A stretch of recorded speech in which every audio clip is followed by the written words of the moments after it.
Bonjour à tous et bienvenue dans notre compte-rendu matinal. Alors incontestablement, nous avons des marchés qui anticipent. Bon, ça, c'est pas un scoop, c'est leur métier et depuis la nuit des temps, ils ont toujours agi ainsi.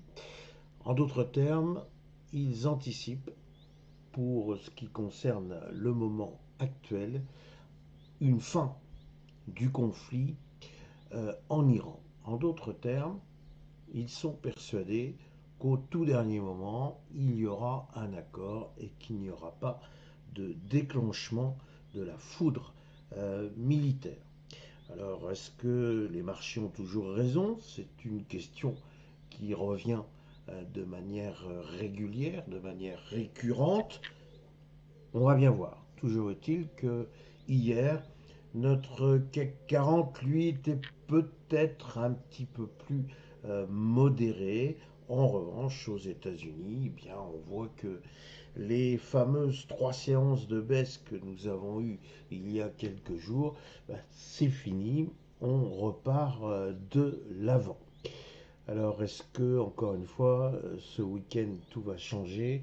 On sait qu'il faut faire très attention à partir du vendredi soir parce que souvent, le samedi ou le dimanche, nous avons au minimum des tweets de Monsieur Trump qui, lundi, nous laisse quelque peu pantois. Donc, en d'autres termes, je ne peux que prôner une certaine prudence, même si on a bien envie qu'une fois encore, les marchés nous démontrent qu'ils ont raison. Alors venons-en tout de suite à notre CAC 40. CAC 40, j'ai titré modération. Pourquoi modération? Parce qu'on voit qu'il y a une baisse de moins 0,39. Mais me direz-vous, oui, mais enfin, il y avait une très belle hausse la veille, donc à la limite, on a rendu quelques gains, rien d'extraordinaire.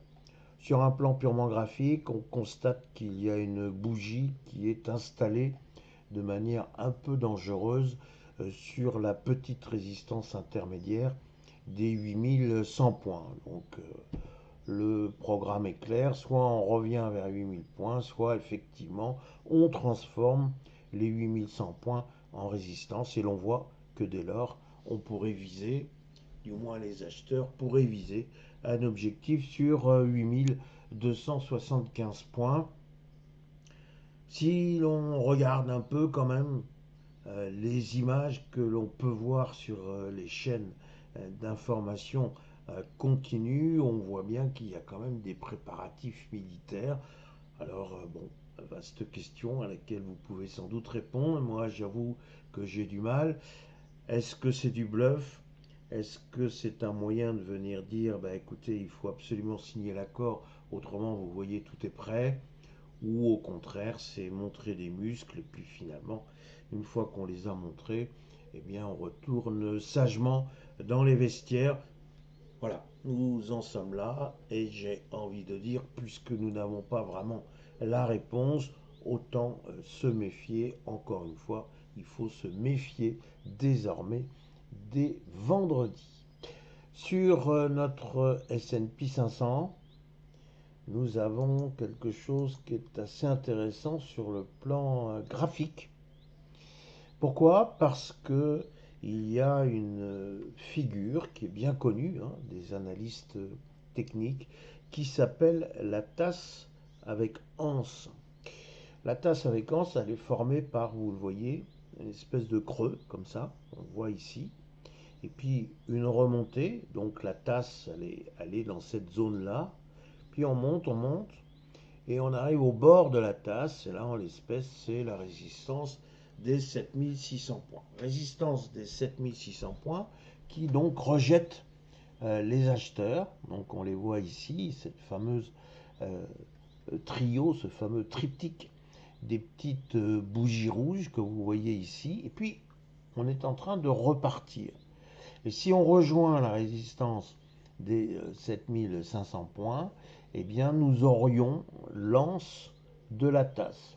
Ce qui veut dire que si on déborde cette fameuse anse, eh bien nous rentrons dans un nouveau cycle de hausse. Alors, nous n'en sommes pas là et encore une fois, tout va dépendre du contexte géopolitique. Ce que l'on peut dire, c'est que le S&P 500 est en train d'anticiper ce fameux accord. Alors il n'y a pas tout à fait que ça, dans la mesure où nous avons quelques conséquences des résultats de Nvidia. Pourquoi les conséquences? Parce que Nvidia, bon, évidemment, on est habitué, nous a encore délivré des résultats exceptionnels, bien au-delà des anticipations. Et donc, effectivement, on aurait pu se dire, tiens, Nvidia va tirer tout le monde. En fait, il y a eu quelques prises de bénéfices. Là encore, c'est un grand classique. Hein. On achète la nouvelle et on la vend lorsqu'on la connaît. Donc, effectivement, il y a eu très logiquement, j'ai envie de dire très sainement, quelques prises de bénéfices modestes hein, sur Nvidia. En revanche, les très bons résultats d'Nvidia, quelque part, ont dopé tout le secteur de l'intelligence artificielle et beaucoup sont en train de dire oui, il faut effectivement euh, se plonger dans l'intelligence artificielle. Il va y avoir beaucoup d'événements à venir. Il y a le fameux Anthropique, il va y avoir sans doute des annonces, des introductions en bourse. On n'oublie pas, c'est pas exactement de l'IA, mais enfin bon, on n'est quand même pas loin de tout le secteur technologique. C'est SpaceX qui voudrait bien s'introduire en bourse. On parle de 1000 milliards de dollars. Enfin bref, encore une fois, des chiffres exceptionnels, de grosses perspectives pour tout le secteur technologique américain. Et forcément, ça effraie quelque part un peu des vendeurs qui se disaient qu'il y avait peut-être place pour eux pour faire quelque chose. Eh bien, écoutez, non. Les fameuses, j'allais dire, les trois grâces de la baisse, eh bien, elles sont contredites, hein, elles sont contrariées par ce petit mouvement de reprise. Toute la question, est-ce qu'on retrouve les 7500 points ou pas? J'ai envie de dire, Monsieur Trump, donnez-nous la réponse. Voilà mes réflexions du jour. Il me reste à vous souhaiter un excellent week-end qui sera ensoleillé. C'est plus le mois de mai, c'est le mois de juillet ou c'est le mois d'août. Alors bah, écoutez, il faut en profiter. Et puis c'est tout ce que je vous souhaite. Voilà, à lundi.